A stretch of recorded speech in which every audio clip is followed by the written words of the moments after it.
बहन जी, जिस समाज दबे हुए है, जिस समाज जख्मी है, जिस एससी एसटी ओबीसी और माइनॉरिटी जो भी समाज है, वो समाज के बारे में, वो समाज के ऊपर जो अन्याय है, अत्याचार, उसके बारे में अगर कोई नेता देश में आवाज़ उठाता है, वो सिर्फ बहन जी है। ये लोग पूरा करते दिखाव है। देखिए नीतीश कुमार जी ने हर दिन, अब अप्रैल 14 के दिन, मतलब यानी कि पिछले महीने में अप्रैल 14 है, वो अप्रैल 14 में बीम चौपाल लगाया। बीम चौपाल लगा के हम, हाँ, हर पंचायत में बिहार में बीम चौपाल लगाया। मगर यही नीतीश कुमार जो दलित समाज से आता है कि जी कृष्णया करके एक आईएएस ऑफिसर का या डिस्ट्रिक्ट मजिस्ट्रेट का हत्या हो गई थी बुरी तरह गोपालगंज जिले में 1994। तो उसमें आनंद मोहन करके एक क्रिमिनल उसमें वो जेल गया, तो उसको रिहा कर दिया। जेल का मैनुअल को चेंज किया। तो एक तरफ तुम भीम चौपाल लगाते हो और दूसरे तरफ तुम आनंद मोहन को रिहा करते हो। कब मौका दिया है समाज ने हमको? कभी भी मौका नहीं दिया। ये संविधान आने के बाद भी हर दिन संघर्ष करना पड़ता मानव हकों के लिए। तो हर दिन संघर्ष करना पड़ता स्वाभिमान के लिए। तेलंगाना में एक ही चीफ मिनिस्टर है जिसने बाबा साहब का मूर्ति को माला नहीं डाला हर साल, वो केसीआर जी है।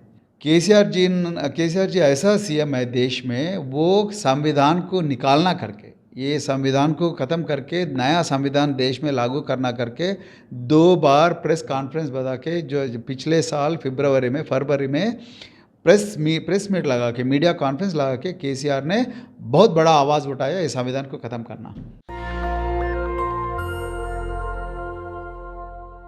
नमस्कार, मैं रवि। आप देख रहे हैं नेशनल दस्तक तस्वीर भारत की। इस वक्त हमारी मौजूदगी तेलंगाना की राजधानी हैदराबाद में है और हमारे साथ खास मेहमान हैं बातचीत के लिए। बीएसपी के स्टेट प्रेसिडेंट आरएस प्रवीण जी हैं। ये पहले प्रशासन में थे, ब्यूरोक्रेट्स थे, और वर्तमान में ये बीएसपी के सबसे बड़े नेता तेलंगाना के हैं, प्रदेश अध्यक्ष के पद पे हैं। लगातार आप तेलंगाना में देखेंगे कि जिस प्रकार से बाबा साहब की सबसे बड़ी मूर्ति लगी है, बाबा साहब के नाम से यहाँ पे सचिवालय बना है, और फुले पेरियार अम्बेडकर की विचारधारा को घर घर पहुँचाने का काम बीएसपी कर रही है। आने वाले 7 तारीख को बहन मायावती की यहाँ एक विशाल रैली भी आयोजित है। इसी पे सवाल होगा, क्या तैयारी है 24 को लेके, इस पर भी हम बात करेंगे। सबसे पहले इनका स्वागत करते हैं। सर, आपका नेशनल दस्तक में बहुत स्वागत है। बहुत बहुत धन्यवाद। सर, पॉलिटिक्स में चूँकि आप एक ब्यूरोक्रेट्स थे, देश में एक चर्चा का विषय है, एक ईमानदार, सबसे मजबूत छवि वाले आप ब्यूरोक्रेट्स रहे हैं।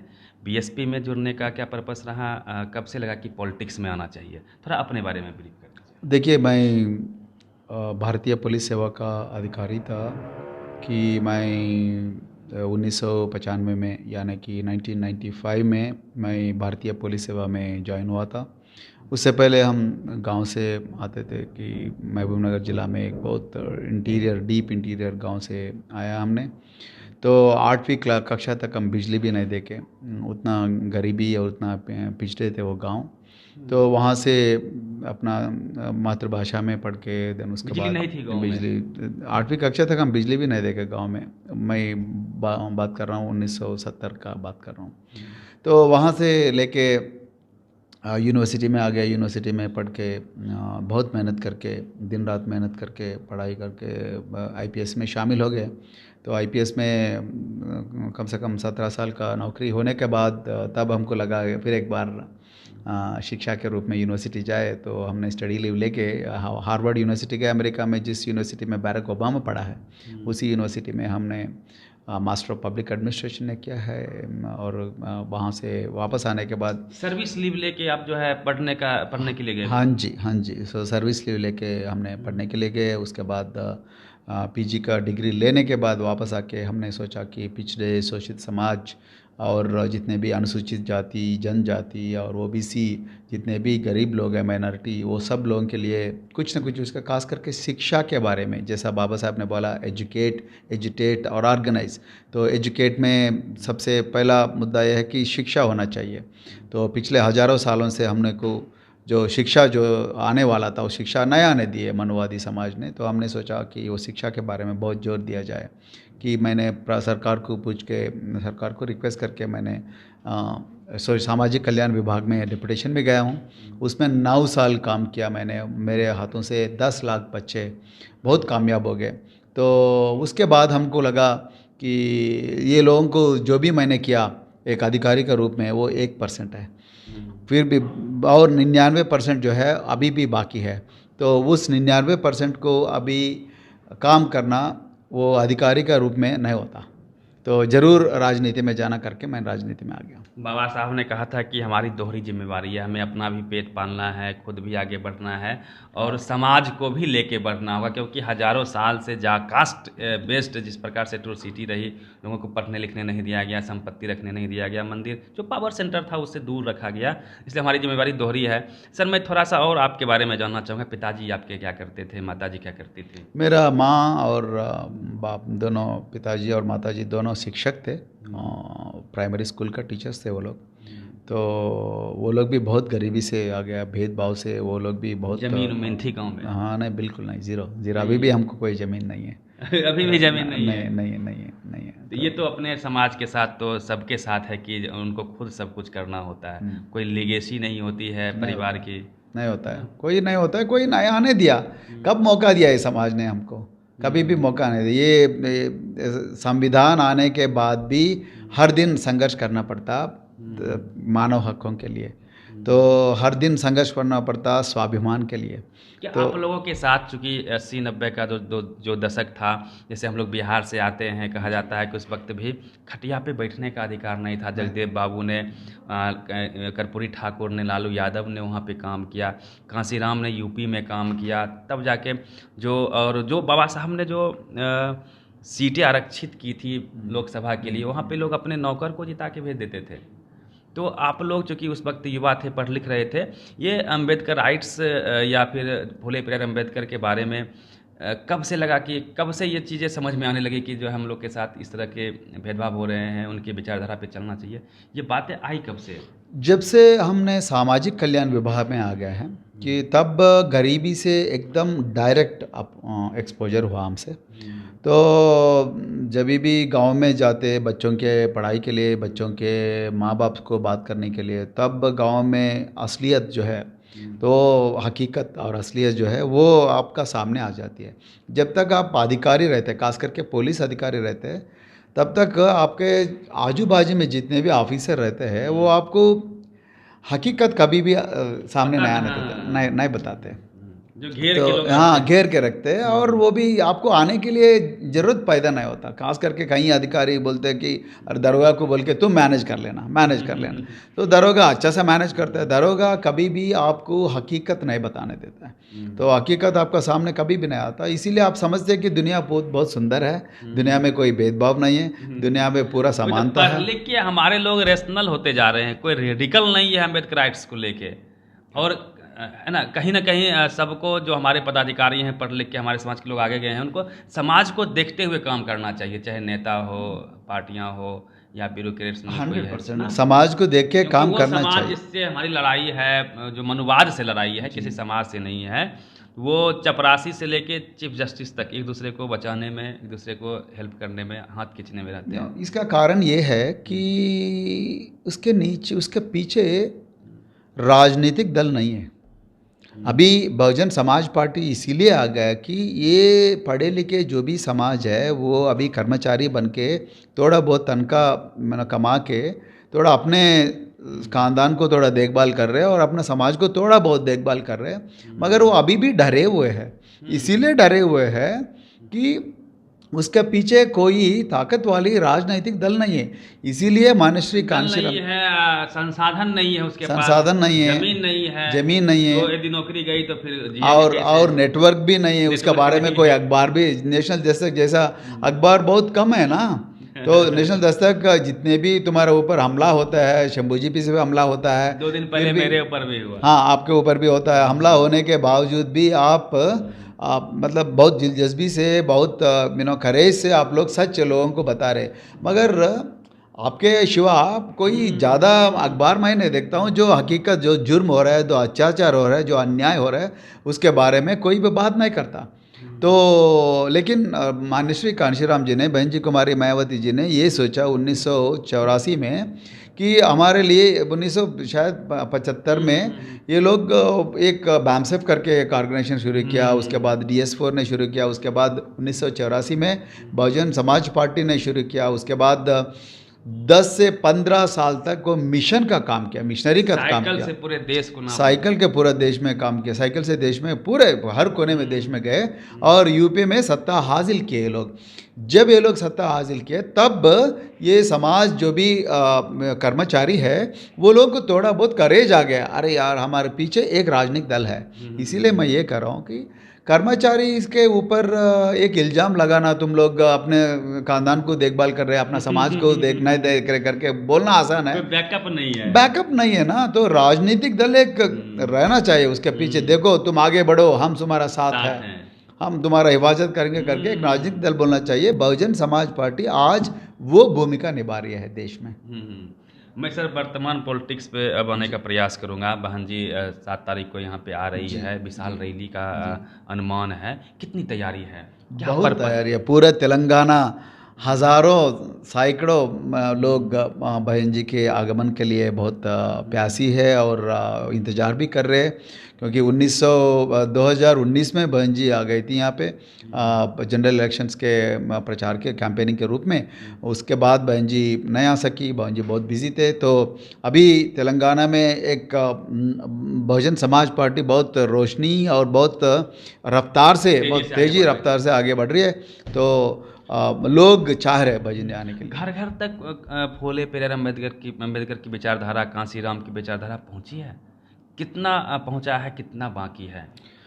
देखिए ये तो मिशन है, हम तो हर दिन हर पल हम वही काम कर रहे हैं। तो पिछले खास करके 2.5 साल से बहुत मेहनत कर रहे हैं हम, हर दिन कहीं ना कहीं गांव टच करते हैं हमारे पदाधिकारी।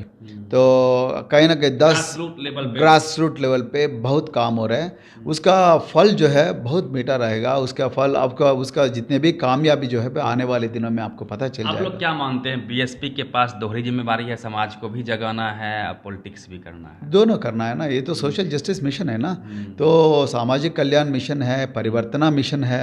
इसके लिए एक तरफ सोशल ट्रांसफॉर्मेशन होना है, दूसरी तरफ पॉलिटिक्स भी करना है, तो इलेक्शन को भी देखना है और लोगों के जितने भी मुद्दा है वो मुद्दों के ऊपर लड़ना भी है। तेलंगाना के बारे में जानना चाहता हूं कि यहाँ पे SC ST OBC माइनॉरिटी के लोगों की स्थिति क्या है? जैसे हमारे यहाँ चाहे यूपी हो, बिहार हो, लोगों के पास ज़मीन नहीं थी, अभी भी ज़मीन नहीं है। यूपी में तो बड़े स्तर पे बहन जी ने ज़मीन दिया लोगों को, उससे उनका जो है व्यापार बढ़ा, उनका जो है स्वाभिमान बढ़ा।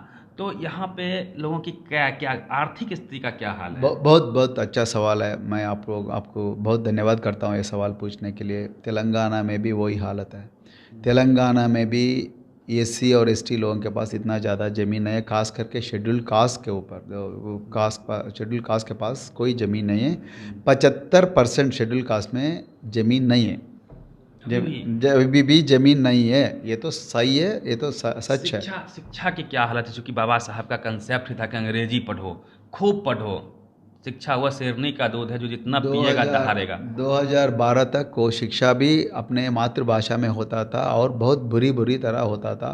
मैं सामाजिक कल्याण विभाग में आने के बाद मैं उसको पूरा अंग्रेजी माध्यम में कन्वर्ट किया। उसके बाद थोड़ा शिक्षा में थोड़ा सुधार हो गई, लेकिन शिक्षा तो हो रहा है, लेकिन शिक्षा पद पे थे सर? मैं सेक्रेटरी का सचिव था, मैं सचिव था, यानी कि inspector general of police, working as सचिव ऑफ सोशल वेलफेयर। तो उसमें क्या है, तो शिक्षा तो थोड़ा बहुत बेटर है, अगर आपका स्टेट से मुकाबला में शिक्षा यहाँ बेटर है, लेकिन बेरोजगारी ज़्यादा है, बेरोजगारी बहुत। शिक्षा का माध्यम क्या है? क्या इंग्लिश मीडियम पढ़ाई होती है? ऑलमोस्ट 20 से 25% इंग्लिश माध्यम में होता है, बाकी पूरा मातृभाषा में होता है। अभी सरकार ने थोड़ा अंग्रेजी माध्यम का स्कूल्स बढ़ाने के लिए कोशिश इंग्लिश तो जरूरी ही है, क्योंकि आपका जो बिजनेस की भाषा है, जो प्राइवेट सेक्टर हो या सरकारी हो, सारा कुछ तो इंग्लिश में ही पढ़ना होता है। अभी सरकार स्कूल्स में धीरे धीरे इंग्लिश माध्यम में होने लगे, मातृभाषा और इंग्लिश का दोनों के ऊपर इक्वल मिक्स होना चाहिए, वही दोनों ही पढ़ाई भी हो रहा है। और रेजिडेंशियल स्कूल्स यानी कि नैवासिक पाठशाला, जहाँ बच्चे जहाँ क्लासरूम में डॉर्मेटरी है, वो पूरा स्कूल्स में पूरा अंग्रेजी का माध्यम से। हमारे लोगों से मेरी शिकायत रहती है कि मेरे बिहार में मैं देखता हूँ कि जो ब्राह्मण समाज के लोग हैं, ब्रह्मर्षि समाज के, वो सुपर 30 सुपर 100 चलाते हैं अपने बच्चों को, अपने समाज से चंदा इकट्ठा करते हैं, फ्री ऑफ कॉस्ट अपने बच्चों को आईआईटी का तैयारी करवाते हैं, वो आईएएस का तैयारी करवाते हैं। लेकिन हमारा जो मिशन है, हमारे जितने भी जो संगठन हैं, वो उस ओर नहीं देख पा रहे हैं सर। ये तो एक मुद्दा है, उसके बारे में सोचना चाहिए। ये समाज में भी बहुत सारे लोग पढ़े लिखे हैं, बहुत सारे लोग आईएएस है, आईपीएस है, बिजनेसमैन है, डोनेट करना चाहिए। जैसा आनंद सिंह ने किया है सुपर 30, आनंद सिंह, ऐसा कई लोग कर सकते। लेकिन सुपर 30 से हम बहुत आगे बढ़े हैं। तेलंगाना सोशल वेलफेयर और ट्राइबल वेलफेयर रेजिडेंशियल स्कूल्स हैं, सुपर 30 से। आनंद जी तो बहुजन समाज से हैं, उन्होंने सबके लिए किया था, लेकिन जो वहाँ उनका जो समाज है ब्राह्मणों का, वो स्पेशल चलवा रहे हैं अभी वर्तमान में, ऐसा भी खबर है। सर मैं फिर वापस पॉलिटिक्स पे आना चाहूँगा। 24 को लेके कितना तैयार है बीजेपी, सॉरी बीएसपी? बहुत अच्छा तैयारी कर रहे हैं। तेलंगाना में तो हम इस बार बहन जी को अच्छा तोहफा देंगे तेलंगाना से, हमको उम्मीद है। बहन जी के बारे में एक मिथ बन रहा है मार्केट में, बहन जी बाहर नहीं निकलती है, चंद्रशेखर रावण खूब बाहर निकलते हैं, हरप्रीत के घर पे जाते हैं, उनका मनोबल बढ़ाते हैं, बहन जी निकल नहीं रही है। ये मीथ जो है ना, ये कितना सच है? ये बिल्कुल गलत है, ये बहुत बड़ा साजिश है। ये बार बार यही फेक न्यूज़ जो है फैल रहा है, ये गलत है। जबकि आप लोग रोज निकल रहे हैं। हम देखिए भाई, हम हमेशा कार्यकर्ता मैदान में है, हमेशा मैदान में है ना, दिन रात मैदान में है। तो दिन रात में के जो अभी प्रदेश अध्यक्ष बने हैं विश्वनाथ पाल, वो भी रोज मैदान में। टीवी अखबार नहीं दिखाता है ना, क्योंकि टीवी अखबार, यही तो साजिश है। टीवी अखबार किसके हाथ में है? टीवी अखबार नरेंद्र मोदी जी के साथ में है, टीवी अखबार योगी जी के पास है। टीवी अखबार आईटी से ईडी से सीबीआई से डरे हुए हैं, इसीलिए वो अपोजिशन का बिल्कुल नहीं दिखाती है। खास करके जो बहुजन समाज पार्टी जैसा सामाजिक कल्याण, जो सोशल जस्टिस के पार्टीज है, उसके बारे में तो बिल्कुल नहीं बताते, क्योंकि उसका फाउंडेशन हिल जाएगा। तो मगर सिर्फ आपके वैचारिक सहमति है बीजेपी के साथ में, हाँ लगता है मनु मीडिया। हाँ, मनु मीडिया तो जातिवादी और मनु मीडिया, वो गरीब लोगों का, जो गरीब लोगों का देखभाल करती है, वो पार्टीज का एक्टिविटीज़ को क्यों बताती है वो? तो लेकिन आप जैसे चैनल्स, सिर्फ आप जैसे चैनल्स या यूट्यूब चैनल्स, एक दो चैनल्स वो सोशल मीडिया बता रही है। तो हम ये तो है ही, होता ही है। तो इसके बारे में हम ज़्यादा सोच नहीं रहे, तो हम अपना मिशन से आगे बढ़ रहे हैं। 24 में मोदी जी जिस प्रकार से पिछली बार भी वो हिंदू मुस्लिम के खेल में आगे रहते हैं, उसका काट क्या है? चूँकि चुनाव आएगा तो वो ज्ञानव्यापी बनवा देंगे, वो ताजमहल का नाम बदल देंगे। तो उस खेल से जनता को आप कैसे समझाइएगा? अपने लोग ही हिंदू मुस्लिम के खेल में बीजेपी के साथ हो जाते हैं। देखिए, उसमें तो कोई नया बात नहीं है, ये तो बरसों से यही करता रहा ये लोग नया, मतलब 1947 से यही काम करते रहे। जो भारत आज़ाद होने से पहले से भी यही काम करते रहे आरएसएस बीजेपी वाले। ये लोग के लिए तो यही खेल उसका ऑक्सीजन है। सो उसके अलावा कुछ नहीं है। सब इस बार उसका जो गुब्बारा है हिंदू मुस्लिम का, वो फूटेगा? ये तो इस बार तो नहीं होगा, क्योंकि नहीं, गुब्बारा फटने का मतलब क्या? इस बार वो उस पे जनता समझ पा रही है कि अब ये हिंदू मुस्लिम के खेल पे देश नहीं चलने वाला, देश नहीं चलने वाला, यही तो जान ले रहे हैं ना। अभी आप आने वाले दिनों में देखेंगे तेलंगाना में क्या होने वाला है बीजेपी का नतीजा, और कर्नाटक में क्या होने वाला है, बाकी राजस्थान, मध्य प्रदेश, बाकी राज्यों में दिसंबर में जो चुनाव होने वाला है, उस राज्यों में बीजेपी का क्या नतीजा होगा आप देखेंगे। तो मेरे कहने का मतलब जो है, ये लोग ये कार्ड बार बार नहीं खेल सकते। लोगों को ये साजिश, बीजेपी और आरएसएस का साजिश जो है बिल्कुल पता चल गया।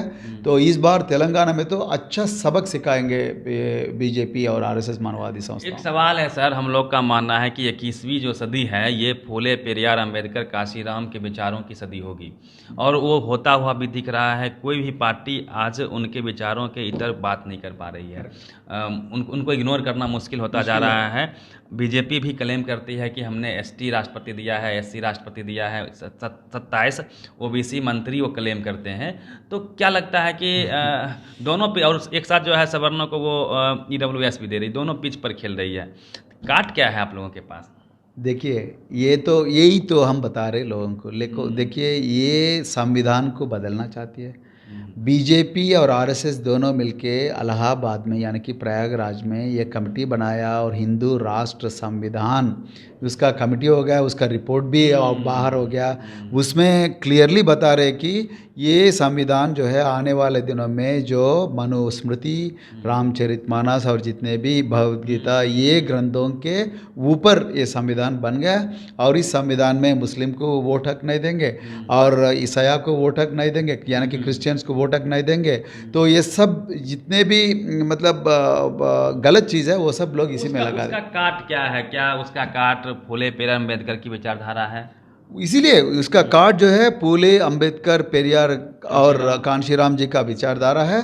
वो विचारधारा को बाकी जितने भी समाज है ये समाज को लेकर उसका पास लेके जाना है विचारधारा को। यही तो हमारा ऊपर फ़र्ज़ है, ये हमारा फ़र्ज़ है, ये हमारा कंधों पे यही फ़र्ज़ रखा गया महापुरुषों ने। महापुरुष माने कि बाबा साहेब यानी कांशीराम जी, फूले जी, पेरियार जी, छत्रपति शाहू महाराज, संत नारायण गुरु और कई संतों ने, संत रविदास, ये सभी लोगों ने हमारा कंधों पे यही ये जिम्मेदारी दिया कि हम हर दिन हर पल मैदान में रहे और लोगों को ये बताते रहे कि हिंदू मुस्लिम का जो तोड़ना है, ये मतलब भेदभाव ये सब करना है, दंगे फसाद और फ़िरका परस्तु जितने भी करना है वो लोगों के ऊपर चौकन्ना रहना करके हम एक सर सबसे ज्वलंत मुद्दा यह है कि नीतीश कुमार बिहार के सीएम हैं, लगातार विपक्षी एकता को एकजुट कर रहे हैं। ममता से मिले, लगातार अखिलेश जी से मिल रहे हैं,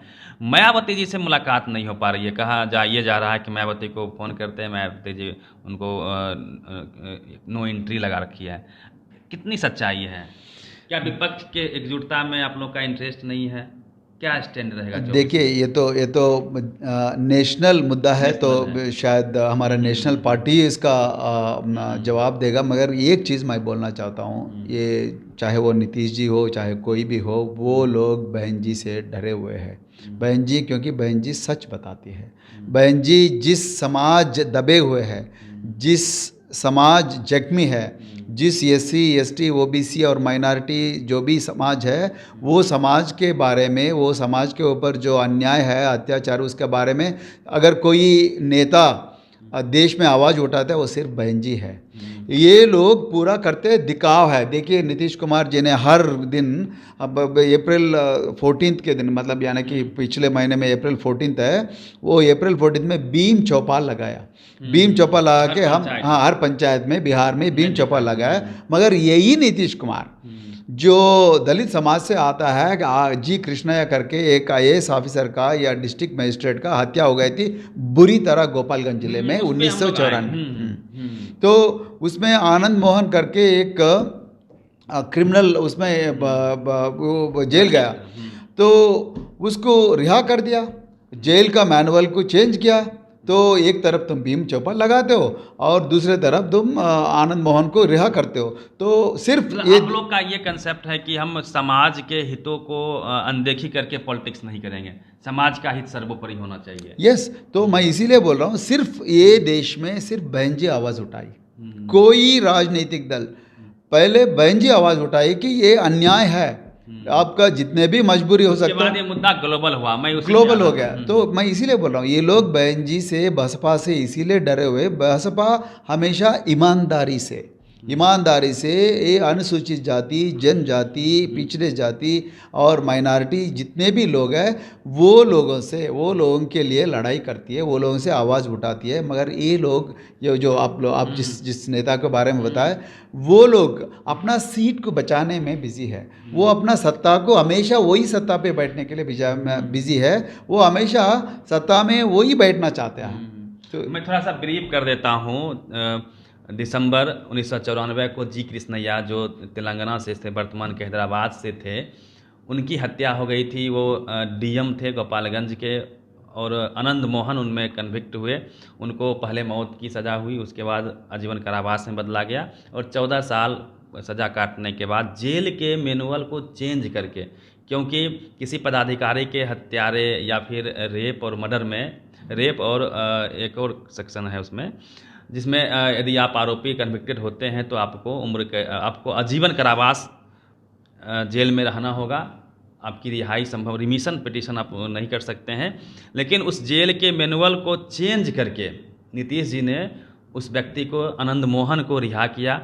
चूँकि आनंद मोहन एक वक्त में राजपूत समाज के सबसे बड़े नेता हुआ करते थे, मंडल कमीशन का विरोध करते थे, लालू जी के अगेंस्ट में 90s के दशक में खड़े होते थे। तो वोट के लिहाज से कहीं ना कहीं नीतीश जी ऐतिहासिक भूल कर बैठे हैं और उन्होंने जी कृष्णैया के हत्यारे को, एक दलित IAS के हत्यारे को उन्होंने छोड़ दिया। उसको लेके दलित समाज में ग्लोबली गुस्सा है, भर्त्सना हर लोग कर रहे हैं, अमेरिका से ट्वीट आ रहा है, जहाँ जहाँ दलित समाज के चिंतक हैं सभी जगह से। RS प्रवीण जी उसमें से खास व्यक्ति हैं। ये जी कृष्णैया की पत्नी और उनकी बेटी पद्मा से भी मिल के आए हैं। उस पर मैं जानने का प्रयास करूँगा क्या बातचीत हुई है, कैसे इन लोगों ने मनोबल बढ़ाया है उसका। सर, उसमें एक बात और है कि नीतीश जी ने उस परिवार से बात भी नहीं की, कॉन्फिडेंस में भी नहीं लिया और उनके IAS के हत्यारे को छुड़वा दिया। आप उनसे मिले, कैसा लगा आपको? उनके परिवार से बातचीत किए, क्या ढाढ़स आपने दिया, परिवार की क्या हालत है, क्या सोच है? वो पत्नी कृष्णा जी का पत्नी उमा देवी है, श्रीमती उमा देवी। तो वो मैडम ने बहुत मतलब बहन जी के आवाज़ उठाने के लिए बहन जी को बहुत बहुत आभारी है। और वो अपना संसद श्री रामजी गौतम जी है, राज्यसभा का सांसद, उससे बात भी किए हैं।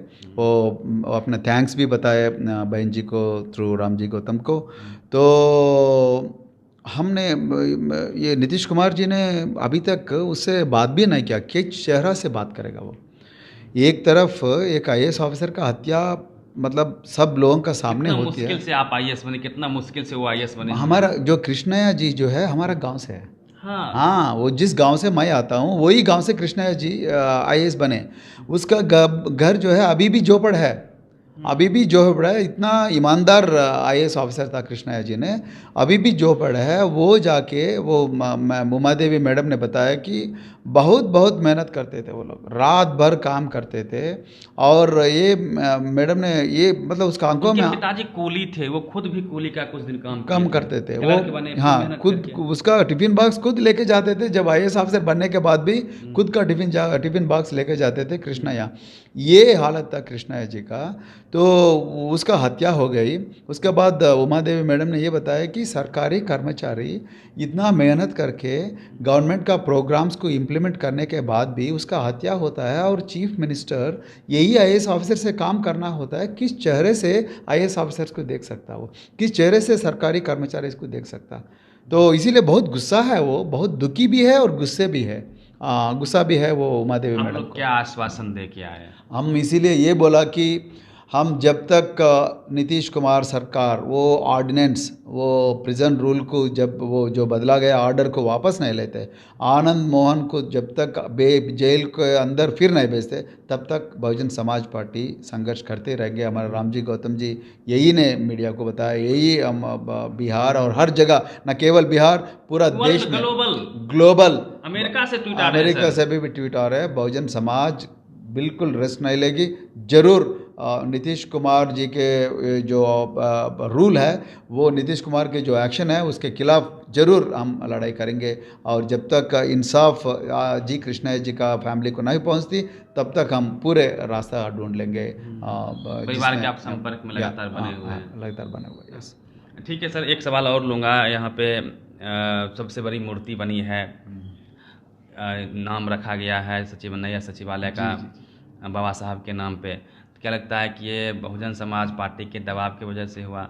बिल्कुल KCR जी ने 2014 में यह राष्ट्र का CM बने।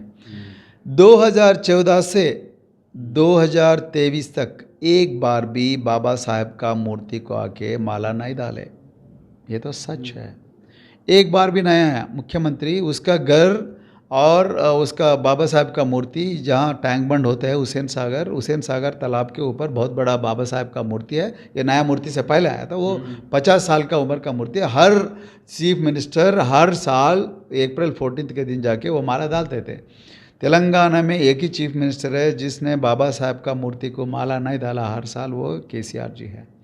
दूसरा चीज़, केसीआर जी ऐसा सीएम है देश में, वो संविधान को निकालना करके, ये संविधान को ख़त्म करके नया संविधान देश में लागू करना करके 2 बार प्रेस कॉन्फ्रेंस बता के, जो पिछले साल फरवरी में प्रेस मीट लगा के, मीडिया कॉन्फ्रेंस लगा के केसीआर ने बहुत बड़ा आवाज़ उठाया ये संविधान को ख़त्म करना। दूसरी चीज़, तीसरी चीज़ जो है, ये केसीआर जी ने जिसने सचिवालय बनाया 1400 करोड़ों से, जिस सचिवालय को बाबा साहब का नाम लगाया, वो सिर्फ ये सब चीज़ 2023 में हुआ। किस लिए हुआ? बीएसपी आ गया, बसपा आ गया। जब तक बसपा नहीं था, चीफ मिनिस्टर आराम से सो रहा था, क्योंकि ये दलित और शोषित समाज, पिछड़े समाज कैसे भी उसको वोट डालेंगे, क्योंकि उसके पास वोट अवेयरनेस नहीं है। वो सोशल जस्टिस का मूवमेंट इतना जैसे कांशीराम जी का जाने के बाद, गुजरने के बाद इतना ज़्यादा तेज़ी से नहीं चला।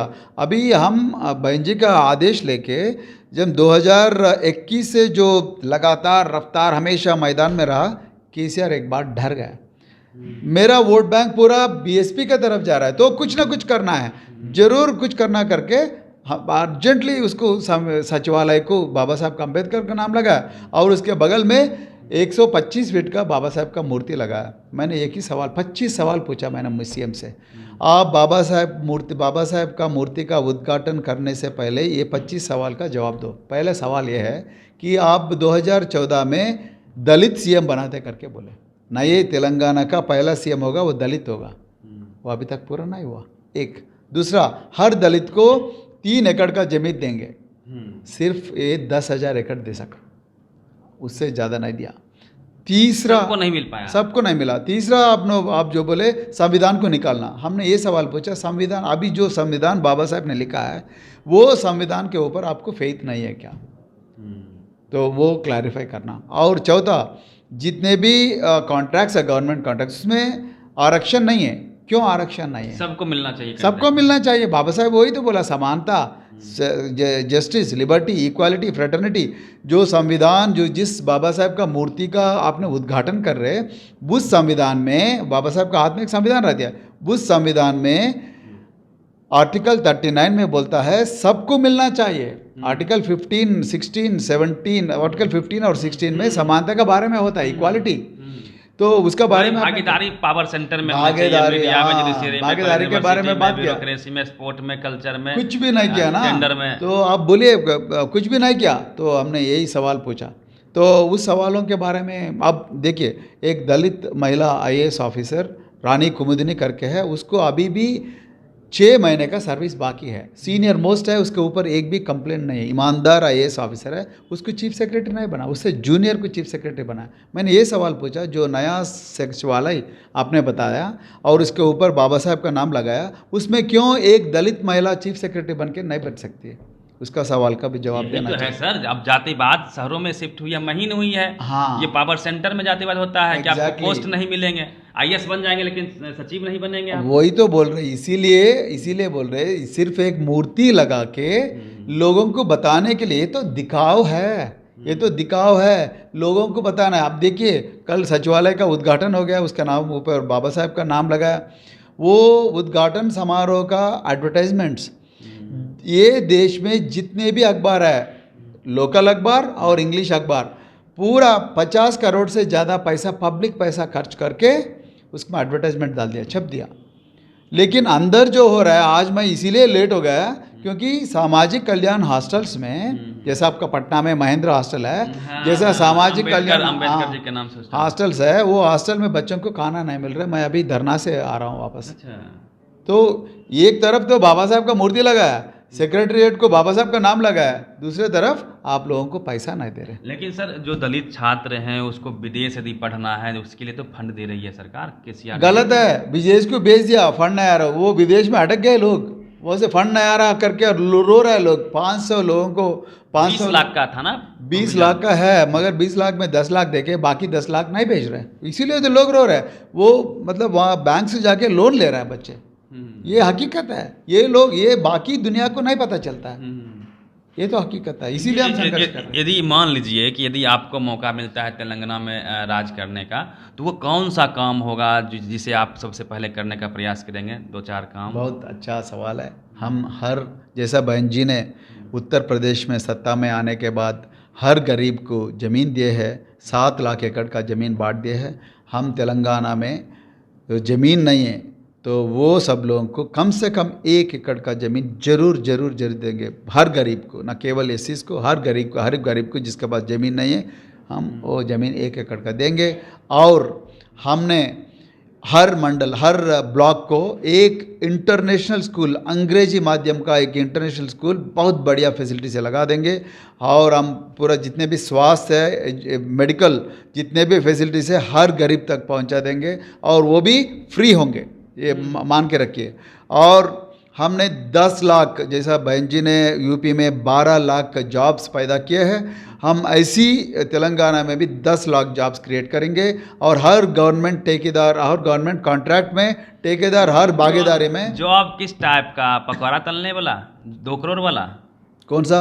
अब मोदी जी ने बोला था 2 करोड़ जॉब देंगे, फिर बाद में बोल रहे हैं कि पकौड़ा तलिए नाली से गैस बना के, उस टाइप का जॉब। बीजेपी जॉब मतलब समझाइए, अब जॉब मतलब लोग समझ रहे पकौड़ा तलना जॉब है। बहुजन समाज पार्टी हकीकत पार्टी है, बीजेपी जो है जुमला पार्टी है, उससे इसका कंपैरिजन हो ही नहीं सकता।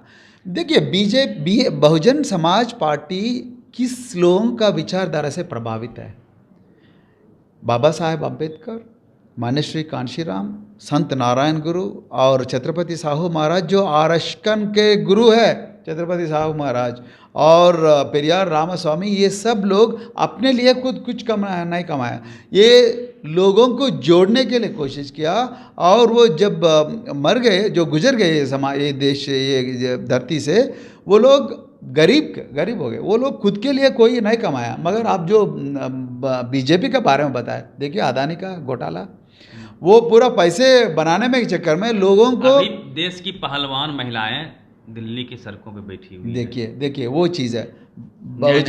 बहुजन समाज पार्टी का हुकूमत में कभी भी ऐसा चीज़ नहीं होगा। बहुजन समाज पार्टी के लोग कहाँ जा रहे हैं दिल्ली उनके समर्थन में? जाएंगे, आने वाले दिनों में जाएंगे। मेरा कहने का मतलब जो है, ये सब चीज़, ये बहुजन समाज पार्टी एक ईमानदार समाज पार्टी, ईमानदार पार्टी है, क्योंकि उसका विचारधारा ऐसा, ईमानदारी विचारधारा। हमारा महापुरुषों ने, इंक्लूडिंग बहन जी, कभी भी हमको जो चीज़ हम नहीं कर सकते वो चीज़ नहीं बोलने के लिए बोले, जो चीज़ हम कर सकते जरूर बोलना चाहिए। तो और जो चीज़ हम बोलते वो चीज़ जरूर करके दिखाना चाहिए, वो हमारा जुमला नहीं हकीकत, जुमला नहीं हकीकत, वही तो हमारा नारा है। तो यदि क्वेश्चन और ले लेते हैं, इसको लेकर छोड़ देते हैं। कितना ठीक है, कितना काम है? ठीक है, वो बहुत ज़्यादा कंक्लूड कर लेते हैं। एक और कर लेते हैं सर। जिस प्रकार से आप शिक्षा को लेके कंसर्न हैं, आपने कहा कि इंग्लिश मीडियम, ये बातें पूरे देश में फैलाने की आवश्यकता है कि इंग्लिश मीडियम स्कूल, जो बाबा साहब कहते थे कि अंग्रेजी पढ़ो, क्योंकि ज़माना जो है अंग्रेजी का हो गया है। हम अपनी मातृभाषा को पढ़ते, क्योंकि अपनी मातृभाषा हम भूल नहीं सकते, यहाँ हम जन्मे हैं, यहाँ की भाषा थोड़ी भूल जाएंगे। तो प्रयास ये होना चाहिए कि जो इंटरनेशनल लैंग्वेज है, जिस लैंग्वेज में सारा कोर्स है, हायर एजुकेशन है, सारे कंपनी में जॉब्स हैं, ऑफिस का भाषा है, उसको हर घर तक कहीं न कहीं पहुँचाने की आवश्यकता है। करेक्ट होना चाहिए। अंग्रेजी मातृभाषा तो कैसे भी आपका माँ का दूध से आती है भाई। मातृभाषा को कोई नहीं मिटा सकता। मातृभाषा तो हमेशा हमारा मस्तिष्क भी आने के दिमाग में रहेंगे। लेकिन अंग्रेजी जो है इंटरनेशनल लैंग्वेज है। अंग्रेजी जो है, जो जॉब्स न केवल देश में, पूरा दुनिया में जॉब्स होता है आजकल। इससे पहले जब हम बच्चे थे तो देश खुद एक ये वो होते थे, मगर आज जो बॉर्डर जो है वो मिट गया है। तो टेक्नोलॉजी आने के बाद, हाँ, 21वीं सदी में पूरा चेंज हो गया। तो ये चेंज होने के बाद पूरा आज यहाँ बैठ के भी आप अमेरिका में जॉब कर सकते हैं, अमेरिका में बैठ के यहाँ कर सकते हैं, यहाँ बैठ के अफ्रीका में कर सकते हैं। तो ये सब देश जो है एक लैंग्वेज को समझती है, वो इंग्लिश है।